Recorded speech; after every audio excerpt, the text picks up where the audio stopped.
हमारी संस्कृति, हमारी पहचान। यज्ञ, योग, आयुर्वेद सदा रहे हमारे साथ। भारत के प्राचीन ग्रंथों एवं आधुनिक विज्ञान का दिव्य संगम, यज्ञ महिमा।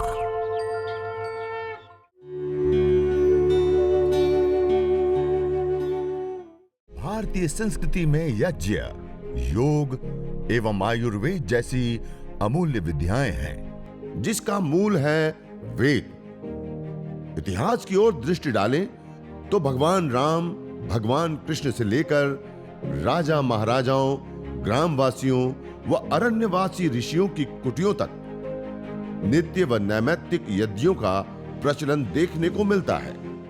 आज आप सभी लोगों के बीच में आने का विशेष अवसर मिला। हम सब प्राणायाम पूर्वक अपनी भारतीय संस्कृति, ऋषि संस्कृति, जिसमें विभिन्न विधाएं और विद्याएं हैं, योग, आयुर्वेद, यज्ञ, ये ऐसी अनमोल विधाएं और विद्याएं हैं जो हमारे व्यक्तिगत जीवन से लेकर के सामाजिक, पारिवारिक और राष्ट्रीय जीवन को विशेष रूप से उन्नत करते हैं।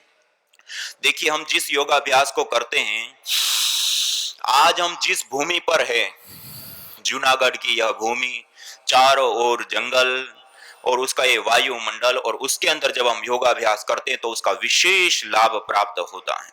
सामान्य रूप से जो हमें निर्देश मिलता है कि हम कैसे स्थान पर योग करें, तो क्या कहते हैं, जहां पर शांत हो, सुगंधित हो, जहां का पूरा वायुमंडल सुरभि से, शांति से युक्त हो, जहां पर पेड़ पौधे, बागवान हो या नदी, झरने, तालाब हो, उसके किनारे पे करते हैं तो विशेष लाभ होता है योगाभ्यास करने का। लेकिन वो विशेष लाभ के पीछे कारण क्या होता है? हम जिस अथाह वायु के समुद्र के अंदर रहते हैं, उसमें दो प्रकार के पार्टिकल होते हैं, धन आवेशित और ऋण आवेशित।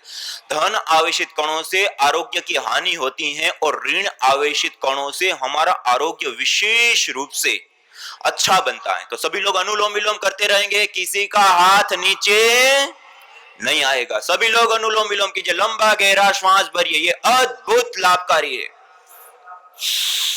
तो मैं कह रहा था कि धन आवेशित कण और ऋण आवेशित दो कण होते हैं। उसमें ऋण आवेशित बाहुल्य वायुमंडल, जहां पर जंगल है, झरने हैं, पेड़ पौधे, बागवान, नदी है या पहाड़ी क्षेत्र होते हैं, उसमें विशेष रूप से होता है और उसमें रहने से हमारा पूरा शरीर अल्कलाइन हो जाता है और उस वायु में रहने से हमारे गुड हार्मोन स्वाभाविक रूप से बढ़ जाते हैं।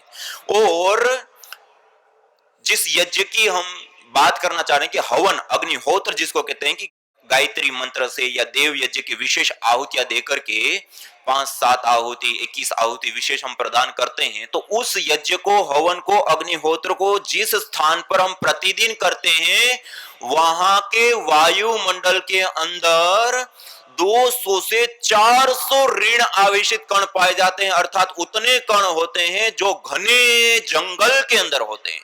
मानिए हम प्रतिदिन जब योगाभ्यास करें, उस समय यदि हम छोटा सा 11 गायत्री मंत्र से भी यदि अग्निहोत्र हवन कर लें, तो सारे वायु का शोधन हो जाता है, उसका पोषण हो जाता है, उसका संवर्धन होता है। वो वायु मेडिकेटेड वायु हो जाती है और ऋण आवेशित कणों से बाहुल्यता से युक्त हो जाती है। और उसमें जब हम प्राणायाम करते हैं, अनुलोम विलोम, भ्रामरी, उद्गीत, ध्यान आदि व्यायाम, आसन आदि करते हैं,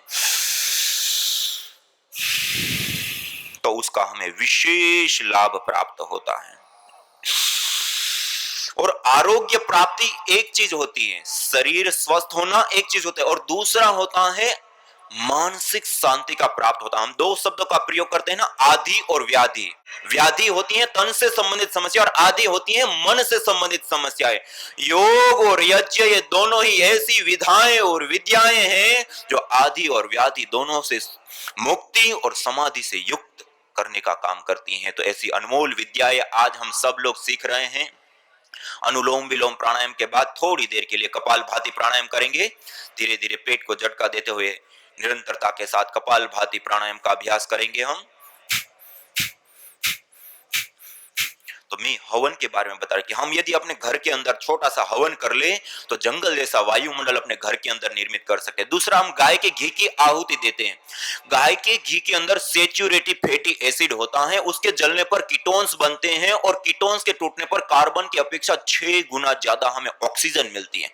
मानिए हमारा वायुमंडल ऑक्सीजन से युक्त हो जाता है। और हवन के अंदर जब हम अलग अलग जड़ी बूटियों की आहुतियां देते हैं गाय के घी के साथ, तो उससे उठने वाला जो धूम्र होता है, हम जब दवाइयां बनाते हैं मॉडर्न मेडिकल साइंस में, तो दवाइयां बनाने का एक तरीका होता है, उसमें जो द्रव्य हम डालते हैं उसको माइक्रो लेवल पर एनालाइज किया जाता है। उसके लिए GCMS MS gas chromatography mass spectroscopy एक एनालाइज की बहुत अत्याधुनिक माइक्रो लेवल पर एनालाइज करने की तकनीक होती है। उस तकनीक के माध्यम से हवन में अलग अलग जड़ी बूटियों का होम करने पर जो धूम्र उठता है, उस धूम्र को जब एनालाइज किया गया तो आपको आश्चर्य होगा, जब हम बीमार होते हैं और दवाइयां लेते हैं, जैसे सूजन है, दर्द है, तो एंटी इंफ्लेमेटरी दवाइयां डॉक्टर देते हैं। इन्फेक्शन आदि होती थी एंटी माइक्रोबाइल दवाइयां देते हैं। इसी प्रकार कैंसर आदि हैं तो एंटी कैंसरस आदि दवाइयां देते हैं। ये जो विभिन्न रोगों के लिए हम विभिन्न दवाइयां खाते हैं, वो यज्ञ के धूम्र के अंदर वही मॉलिक्यूल्स कंपोनेंट्स गैस फॉर्म में एक साथ हमें प्राप्त होते हैं। मानी यज्ञ का धूम्र मेडिसिन होता है, ये बहुत बड़ी बात है। तो हम प्रतिदिन अपना योगाभ्यास करें तो 11 गायत्री मंत्र से यज्ञाग्नि में विशेष आहुतियां जड़ी बूटियों की देकर के गाय के घी के साथ, और फिर उस वायुमंडल के अंदर अनुलोम विलोम भ्रामरी उद्गीत से लेकर के अलग अलग योगाभ्यास करते हैं, तो हमें विशेष लाभ प्राप्त होता है। और इतना ही नहीं, उसके साथ साथ पूरा वायुमंडल पॉजिटिविटी से युक्त हो जाता है। हाँ, एक महत्वपूर्ण विशेष बात, हम यज्ञ करते हैं उससे ऑर्गेनिक पार्टिकल जो वायुमंडल में आते हैं, तो उससे एटॉमिक रेडिएशन और इलेक्ट्रोमैग्नेटिक रेडिएशन दोनों ही दूर हो जाते हैं। कई साइंटिफिक अनुसंधानों के माध्यम से पता चला कि हवन करने पर रेडिएशन से भी हमारा बचाव हो जाता है। और जो एसओएक्स, एनओएक्स, सीएफसी आदि जो हानिकारक गैसें होती है, सब लोग कपालभाति करेंगे, कोई नहीं रुकेंगे, एक अनुष्ठान की बातें कीजिए। ये हमारे पूरे तन को स्वस्थ बनाने के साथ साथ हमारे मन को भी प्रसन्न करने वाला कार्य करता है। प्राणायाम अद्भुत लाभकारी होता है। तो कपालभाति प्राणायाम का अभ्यास करते, तो मैं कह रहा था कि जिस हवन को, यज्ञ को, अग्निहोत्र को 11 गायत्री मंत्र से या देव यज्ञ की विशेष जो आहुतियां होती है उससे संपन्न करते हैं, तो उससे उठने वाला धूम्र विशुद्ध मेडिसिन होता है, उससे रेडिएशन भी दूर होता है, और अलग अलग कई सारे लाभ हमें एक साथ हवन के धूम्र से प्राप्त होते हैं। और जिस अथाह वायु के समुद्र में हम श्वास लेते हैं, उसके अंदर एसओएक्स, एनओएक्स, सीएफसी आदि जो कुछ हानिकारक गैसें, जिसको हम पोल्यूटेंट गैसें कहते हैं, आज डब्ल्यूएचओ को आंकड़ों को देखें तो 70 लाख लोग मौत के मुंह में समा जाते हैं वायु प्रदूषण के कारण। और वो जो कारणभूत गैसें हैं, वो गैसें भी न्यूट्रलाइज हो जाती हैं, खत्म हो जाती हैं, दूर हो जाती है हवन करने पर जो फोटोकेमिकल प्रोसेस चलता है उसके परिणाम स्वरूप। अर्थात हम वायु प्रदूषण से भी बच सकते हैं, हम अपना ट्रीटमेंट भी कर सकते हैं रोगानुसार। आज कई सारे अनुसंधानों के माध्यम से सामने आया है कि हमें जो रोग विशेष होते हैं, उसकी जो विशेष जड़ी बूटियां होती हैं, उस जड़ी बूटियों से हवन करते हैं तो हमारे वो रोग भी ठीक हो जाते हैं। ये बहुत बड़ी बात है कि यज्ञ करने से रोग भी ठीक होते हैं, आरोग्य की भी प्राप्ति होती है, वायु प्रदूषण से हमारा बचाव हो जाता है, रेडिएशन से हमारा बचाव हो जाता है। और एक सबसे बड़ी और महत्वपूर्ण बात, आप सब जानते हैं, आज एक कोरोना वायरस ने पूरी दुनिया के सामने किस प्रकार से तहलका मचाया और सब लोग कैसे बुरी तरह से प्रभावित हुए। हवन करने पर बैक्टीरिया, वायरस, फंगस आदि भी दूर हो जाते हैं। कई साइंटिफिक अनुसंधान, पीआरआई पतंजलि रिसर्च इंस्टीट्यूट में कई सारे अनुसंधान करके देखा कि हवन करने पर जो अलग अलग बैक्टीरिया, वायरस, फंगस, जिससे कम्युनिकेबल डिजीज हम कहते हैं, जिसके कारण से हजारों करोड़ रुपया की दवाइयों का खर्च होने के बावजूद 1.25 करोड़ लोग मर जाते हैं, उसके लिए जो कारणभूत बैक्टीरिया आदि होते हैं, उसको जब हम हवन करते हैं, उसका धूम्र देते हैं, एक बार मात्र यज्ञ से 65% से 96% बैक्टीरिया नष्ट हो जाते हैं, एक बार मात्र यज्ञ करने से। तो बैक्टीरिया, वायरस, फंगस आदि से भी बचाव हो जाता है, आरोग्य की प्राप्ति, मानसिक शांति, पुण्य भी मिलते, देवी शक्तियों का पूजन भी होता है, ईश्वर की आराधना भी होती है। और सबसे बड़ी और महत्वपूर्ण बात है, देखिए हम जिस अथाह इस पर्यावरण का प्रयोग लेते, पंच तत्व अग्नि वायु जल पृथ्वी, इन 5 तत्वों से ही ये सारा का सारा ब्रह्मांड बना है और इन 5 तत्वों से ही हमारा ये तन बना है। पिंड और ब्रह्मांड इन 5 तत्वों से बना है और इन 5 तत्वों का पोषण संवर्धन किसी माध्यम से होता है, तो यज्ञ हवन अग्निहोत्र अयम यज्ञो भुवनस्य नाविका। बहुत सारे लोग कहते हैं कि ये हिंदुओं का है, पंडितों का विषय है, पुजारियों का विषय। हवन अग्निहोत्र मनुष्य मात्र के लिए, हम सब समान रूप से एक ही वायु में श्वास लेते हैं, एक ही आकाश मंडल के नीचे बसते हैं, एक ही धरती पर विचरण करते हैं, एक ही जल का पान करते हैं और इन 5 तत्वों का शोधन और पोषण किसी माध्यम से होता है, तो यज्ञ हवन अग्निहोत्र है। इसलिए हम प्रतिदिन 11 गायत्री मंत्र से हवन करें, उसमें योगाभ्यास करें। रोग विशेष है तो रोग विशेष के जड़ी बूटियों के साथ हवन करें और उसमें योगाभ्यास करें तो और विशेष लाभ होता है। और पर्यावरण के लिए, स्वास्थ्य के लिए, रेडिएशन, वायु प्रदूषण, बैक्टीरिया, वायरस, फंगस आदि से बचने के लिए भी हम विशेष रूप से हवन करें तो हम कई सारे लाभों को प्राप्त कर सकते हैं। और आज हम सब मिलकर के इतने अच्छे सुरभि भरे वायुमंडल के अंदर हम प्राणायाम योगाभ्यास आदि कर रहे हैं। आज आप सब लोगों के बीच में आने का अवसर मिला। आप सब लोग, मैं आशा करता हूं कि 11 गायत्री, देखिए इतने सारे लाभ देने वाले यज्ञ को करना चाहिए नहीं करना चाहिए? 5 से 7 मिनट लगती है। कितनी मिनट लगती हैं? तो हर रोज हम योग से पूर्व में 5 से 7 मिनट हवन करें और फिर उसके बाद गुगुल, दिव्यष्टि आदि कुछ विशेष हविर द्रव्य होते हैं, उसको अंगारों के ऊपर डाल करके उसकी धुनी करें और उसमें प्राणायाम योगाभ्यास करें तो विशेष लाभ प्राप्त करते हैं। तो आज आप सब लोगों के बीच में आने का अवसर मिला, आप सब लोगों के साथ यज्ञ के बारे में कुछ अनुभव शेयर करने का अवसर मिला और हमारे आदरणीय भ्राता जो गुजरात योग बोर्ड के चेयरमैन और संपूर्ण पतंजलि योग परिवार के जितने भी कार्य चल रहे हैं उसके वरिष्ठ प्रभारी के रूप में अपना उत्तरदायित्व निभा रहे, एक बार उनको मैं धन्यवाद और प्रणाम करते हुए मैं अपनी वाणी को विराम देता हूं। सभी को सादर नमस्ते, प्रणाम। ओ जो तुम चाहते हो रोगों से छुटकारा तो लो नियमित यज्ञ का सहारा। यज्ञ की यह शुद्ध हवा सब रोगों की है दवा। आयुर्वेद ग्रंथों में यज्ञ को देवीय चिकित्सा कहा है और कहा आयुर्वेदेषु यत् प्रोक्तम यस्य रोगस्य भेषजम तस्य रोगस्य शांत्यर्थम तेन तेनेव होमये। अर्थात आयुर्वेद के अंदर जिन रोगों की शांति के लिए जिन जिन औषधीय द्रव्यों का सेवन करने के लिए कहा जाता है, उन्हीं द्रव्यों से हवन करने पर वह रोग हमारे शांत हो जाते हैं, दूर हो जाते हैं, नष्ट हो जाते हैं। अतः आइए हमारे ऋषियों द्वारा प्रदत्त देवीय चिकित्सा यज्ञ को अपनाएं और अपने स्वास्थ्य को समृद्ध बनाएं।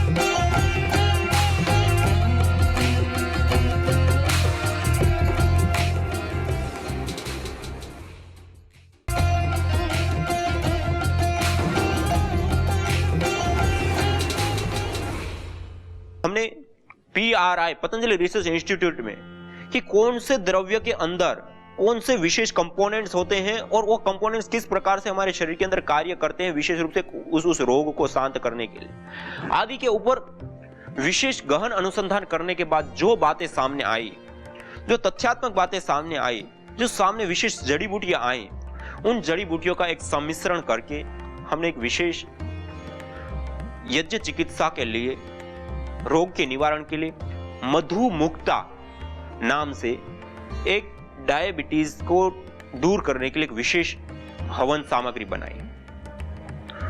उस हवन सामग्री के अंदर विशेष रूप से गुग्गुल, ये मेरे सामने गुग्गुल रखा हुआ है, यह गुग्गुल का प्रयोग मैं कई दिन से आपको बताता हुआ आ रहा हूं कि अलग अलग प्रकार के कई सारे रोगों को ठीक करने के, शांत करने के लिए, दूर करने के लिए त्रिदोष सामक के रूप में इस गुग्गुल को देखा है।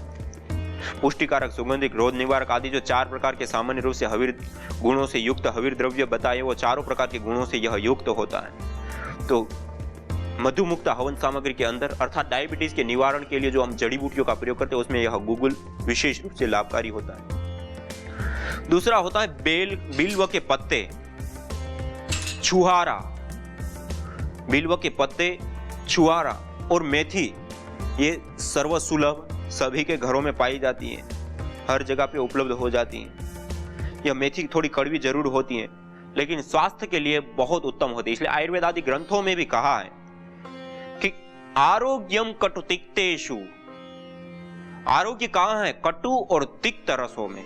कटु मानी जिसको हम तीखा रस कहते हैं, काली मिर्च या लाल मिर्च, जिसका उसका टेस्ट होता है, जो तीखी चीजें, जो कटु, और तिक्तेषु, तिक्त रस कहते हैं कड़वी चीजों को। करेला है, मेथी है, काली जीरी है, कुछ ऐसी कड़वी चीजें होती, वह भी विशेष रूप से हमें आरोग्य देना। तो ये कई सारे प्रकार के रोगों को ठीक करने वाले होते हैं, लेकिन आज मैं ये विशेष रूप से डायबिटीज के लिए बता रहा हूं। यह मेथी आप लिख सकते हैं अपने साथ साथ, गुगुल है, बिल्व पत्ता है, छुहारा है, मेथी दाना है, गुड़मार है। ये गुड़मार मेरे सामने विशेष रखी हुई, ये गुड़मार इतनी, इसका नाम ही गुड़मार है, अर्थात गुड़ मीठापन जिसको हम कहते हैं, और मीठे को मारने वाली अर्थात मधु, शुगर, डायबिटीज को मारने वाली ये औषधि विशेष रूप से उपयुक्त होती है। इसकी इतनी सी पत्ती, एक मेरी कितनी छोटी सी एक पत्ती है, उसको भी आप मुंह में डाल करके चबाइए 2 मिनट, और 2 मिनट चबाने के बाद आप मिश्री या कोई भी मीठी चीज आप खा लीजिए, आपको पता ही नहीं चलेगा कि आप कोई मीठी चीज खा रहे हैं, आपका पूरा स्वाद ही चला। इतनी सी पत्ती खाने से इतनी ताकतवर और विशेष रूप से उपयोगी होती है। और डायबिटीज के जड़ मूल से नष्ट करने के लिए आयुर्वेद आदि ग्रंथों में यह विशेष करके गुड़मार, इस औषधि का प्रयोग लिखा गया। ये पूरा ही गुड़ को मारने वाली। फिर ये हमारे सामने दालचीनी रखी हुई है। जैसे मैंने कहा कि ये दालचीनी कई सारे प्रकार के रोगों को शांत करने के लिए भी इस प्रकार, जैसे हवन हमने कर लिया, अब इस दालचीनी को थोड़ा सा घृत से युक्त करके या ऐसे ही आप अंगारों के ऊपर ऐसे रखेंगे, एक मंद सी धुनी उठेगी। और हमने भी परीक्षण करके देखा, ये उठने वाली धुनी को कई सारे प्रकार के अलग अलग बैक्टीरिया आदि को हमने दिया, तो उससे बैक्टीरिया आदि जो होते हैं वो नष्ट हो जाते हैं, दूर हो जाते हैं। और इसकी एक सुरभि विशेष भी आती है, और यह हार्ट आदि रोगों के लिए भी उपयुक्त होती है, डायबिटीज के लिए भी उपयुक्त होती है, और भी बहुत सारे प्रकार के रोगों को दूर करने के लिए विशेष करके दालचीनी उपयुक्त होती है। इसी प्रकार से अश्वगंधा, ये मेरे पास अश्वगंधा रखा हुआ है। अश्वगंधा भी विशेष रूप से डायबिटीज को ठीक करने के लिए लाभकारी और उपयुक्त सामग्री के रूप में एक विशेष रूप से देखा गया है। इसी प्रकार से नील भी एक विशेष औषधि होती है। हरड़, जैसे 2 प्रकार की हरड़ आती है, मेरे सामने ये हरड़ रखी हुई है, एक होती है छोटी हरड़ और एक होती है बड़ी हरड़। तो इस छोटी हरड़ भी यह विशेष रूप से डायबिटीज को ठीक करने के लिए कार्य करती हैं। और इसी प्रकार से गिलोय, एक गिलोय तो आप सभी लोग जानते हैं, पूरे संसार में आज गिलोय को भारत सरकार ने एक राष्ट्रीय औषधि के रूप में भी इसको दर्जा दिया है, और इसको एंटीबायोटिक, एंटीसेप्टिक और भी बहुत सारे गुणों से युक्त पाया गया है। और इसके अंदर जो तत्व होते हैं वह विशेष करके डायबिटीज को भी ठीक करने की शक्ति और सामर्थ्य रखते हैं। और इसके बाद ये रखा हुआ है बहेड़ा, यह बहेड़ा रखा हुआ है। यह बहेड़ा भी विशेष रूप से कशेला रस से युक्त होता है। यह डायबिटीज को ठीक करने के लिए बहुत ही उपयुक्त और विशेष औषधि के रूप में इसको देखा गया है। बहेड़ा के बाद ये मेरे सामने रखा हुआ है आंवला। उस आंवले का प्रयोग बहुत ही ज्यादा उपयोगी और विशेष रूप से डायबिटीज के लिए लाभकारी होता है। आंवला है, बहेड़ा है, गिलोय है, छोटी हरड़ है, अश्वगंधा है, गुगुल है, मेथी है, गुड़मार है, दालचीनी है। ये सारे के सारे द्रव्यों को हम विशेष रूप से प्रयोग ले सकते हैं। और उसके बाद हल्दी, चिरायता, जामुन आदि, जैसे मेरे सामने हल्दी रखी हुई है, गांठ के रूप में मेरे सामने है। हम अपने घरों में प्रतिदिन इस हल्दी का प्रयोग करते हैं, चूर्ण के रूप में हम प्रयोग लेते हैं। और हल्दी के बाद पास में रखा हुआ है चिरायता। यह चिरायता है मेरे सामने रखा हुआ, आप सब लोग देख पा रहे हैं। इसको आप विशेष रूप से प्रयोग डायबिटीज से मुक्ति पाने के लिए कर सकते हैं। चिरायता के बाद है जामुन की गुठली। जामुन की गुठली आज सभी जगह पे विशेष रूप से पाई जाती है, और जब विशेष उसका काल होता है, उस समय जब जामुन आते हैं, तो उस समय हम जामुन, जिनको डायबिटीज है वो जामुन का भी सेवन विशेष रूप से कर सकते हैं। और उनकी गुठली को सुखा करके उसका चूर्ण बना करके भी ले सकते हैं, और हवन सामग्री के रूप में भी उस जामुन की गुठली का प्रयोग हम ले सकते हैं। इसी प्रकार एक काली जीरी होती है, आप सभी लोगों ने देखा होगा, छोटी छोटे दाने वाली होती है और बहुत ही कड़वी होती है। वह काली जीरी भी विशेष रूप से हमारे शरीर के अंदर यदि शुगर बढ़ी हुई है तो उसको कंट्रोल करने के लिए विशेष रूप से लाभकारी होती है। इसी प्रकार कचूर, इसको बोलते हैं कचूर। ये कचूर भी बहुत ही ज्यादा कई सारे प्रकार के रोगों को दूर करने के लिए, एक प्रकार से जैसे अदरक होती है उसी प्रकार होता है, लेकिन ये जड़ ही होती है, जड़ के अंदर ये प्राप्त होती है गांठें, और उसको सुखा दिया जाता है। इसको बोलते हैं कचूर। यह भी डायबिटीज के लिए, शुगर के लिए बहुत ही ज्यादा उपयुक्त होता है। और इसी प्रकार वासा भी बहुत एक विशेष औषधि के रूप में डायबिटीज को शांत करने के लिए उपयोगी होता है, जैसे मेरे सामने रखा हुआ है। और वासा के बाद बबूल की फली यदि मिल जाए तो बबूल की फली भी विशेष रूप से डायबिटीज की शांति के लिए वह लाभकारी होती है। बबूल की फली के साथ साथ कुटज, नीम और कालमेघ। कुटज, एक कुटज की छाल मेरे सामने रखी हुई है, ये आप देख सकते हैं। कुटज की छाल, ये नीम की पत्तियां और डंठल, छाल, इसका भी हम प्रयोग ले सकते हैं। ये सारी नीम की पत्ती है, नीम की छाल है। और इसी प्रकार से कालमेघ और ये चिरायता रखा हुआ है। ये कालमेघ है, ये चिरायता है, ये दोनों ही कड़वे पदार्थ के रूप में विशेष रूप से देखे जाते हैं। तो इसका भी प्रयोग हम विशेष रूप से डायबिटीज की शांति के लिए, इसी प्रकार जैसे करेला है उसको भी सुखाने के बाद उसका भी प्रयोग ले सकते हैं। और इसी प्रकार जैसे आयुर्वेद के अंदर मधु मुक्ति के लिए अलग अलग औषधियों का वर्णन है, उन औषधियों को लेकर के हम हवन कर सकते हैं। और ऐसा नहीं कि इन सारी जड़ी बूटियों की अत्यंत आवश्यकता हो ही हो, इसमें से 1, 2, 3, 5 जो हमें उपलब्ध हो जाए, उन औषधियों का सेवन भी डायबिटीज की मुक्ति के लिए उपयुक्त होता है। इसका काढ़ा भी डायबिटीज के लिए उपयुक्त होता है, और इसको हवन सामग्री के रूप में प्रयोग करके, और बाद में जैसे अग्नि शांत हो गई उसके बाद जैसे गुड़मार है उसको भी थोड़ी मात्रा में से अंगारों के ऊपर विशेष रूप से डाल दिया, और जैसे ही ये चिरायता, कालमेघ आदि हैं उसको डाला, और इससे उठने वाली जो ये धुनी विशेष होती है, उस धुनी विशेष को भी लेने से डायबिटीज रोग में विशेष रूप से शांति और मुक्ति मिलती है।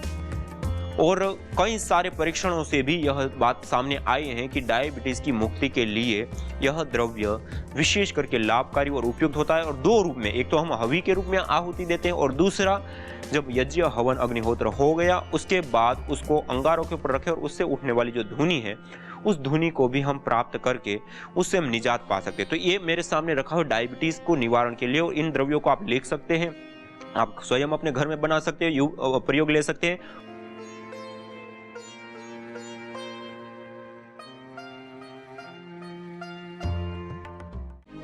यज्ञ भारतीय संस्कृति का मूल है। तो आइए हम संकल्प लें, संसार के श्रेष्ठतम कर्म यज्ञ को अपनाएं। पिंड और ब्रह्मांड में संतुलन कायम करने वाले यज्ञ को अपने जीवन का अभिन्न अंग बनाएं एवं प्रकृति मां के प्रति अपने ऋणों को अदा करें। विश्व स्वास्थ्य का एक नारा, यज्ञ से होगा जग उजियारा। भारतीय संस्कृति की अमूल्य विरासत, यज्ञ की महिमा को जानने हेतु वैदिक चैनल पर प्रतिदिन प्रातः एवं सायं 11:30 बजे यज्ञ महिमा कार्यक्रम से जुड़े। विशेष जानकारी हेतु संपर्क करें। मोबाइल 9068565306।